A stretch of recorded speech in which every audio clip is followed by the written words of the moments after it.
আমি তো একটা দেশ চিনি, এই দেশে কোনো বেনমাজি নেই। আমি 6 বার গেছি ওই দেশে, কোনো বেনমাজি ওই দেশে নাই। এটা আমার প্রথম দিন প্রমাণ হয়েছে। আমি প্রথমবার যখন যাইতেছিলাম আদিস আবাবার থেকে ইথিওপিয়ার থেকে আমার ফ্লাইট ছিল, আমার পাশে যিনি বসা ছিল ও প্লেনে পুরা দাঁড়াইতে পারতো না, ছাদে লেগে যেত।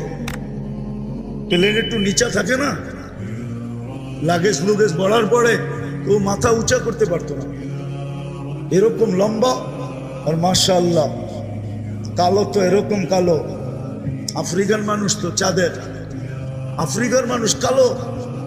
তো আমি কথা বলতে বলতে ওরে নামাজের সময় চলে আসছে, আমি নামাজের কথা বলছি, তো ও হাসি দিয়া বলে মুসলমান নামাজ পড়ে না, তুমি এই কথা বিশ্বাস করলা কি, ধারণা করলা কি করে যে মুসলমান আর নামাজ পড়বে না?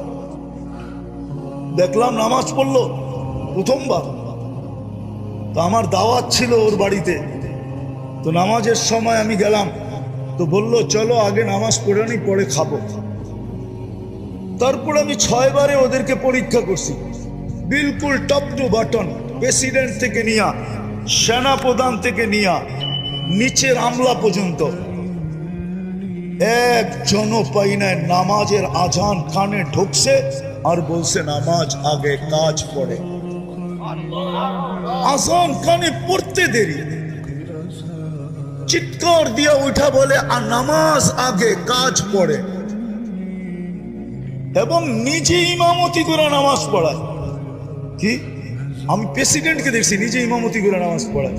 আর কেরাত শুনলে আমাদের দেশের কারীরাও কইব কেরাত এত সুন্দর, কেরাত হদর এত সুন্দর পড়ে।